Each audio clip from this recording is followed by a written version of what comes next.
পাপ করবেন, বিকেলে তওবা করবেন, আবার সকালে পাপ করবেন, এইরকম না। যেই পাপের জন্য আপনি তওবা করেছেন ওই পাপ জীবনে আর করা যাবে না, তাহলে তওবা কবুল। কথা কি বুঝতে পারছেন?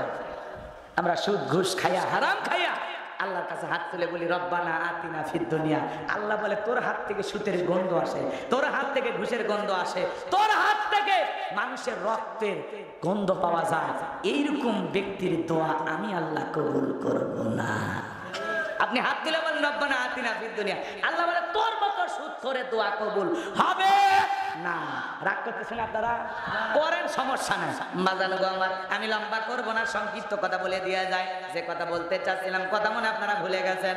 পয়গম্বর যখন কাকুতি মিনতি সহকারে আল্লাহর কাছে দোয়া করেন, আল্লাহ তাআলা দোয়া কবুল করেন। দেখে বললেন ও পয়গম্বর আর কাঁদতে হবে না, তো আমি আল্লাহ কবুল করে নিয়েছি, আর ওয়াসিরে জালেমের জেলখানা থেকে মুক্ত করার ব্যবস্থা করে দেব। বলেন আল্লাহু আকবার।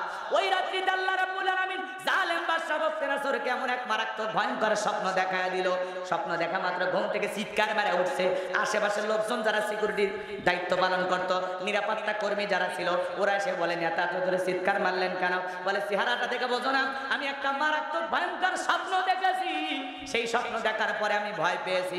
এই রাজ্যের মধ্যে যত স্বপ্নের তাবির কারক আছে, যত জ্যোতিষী আছে, সমস্ত জ্যোতিষীদেরকে আমার বাড়িতে দাওয়াত দিয়ে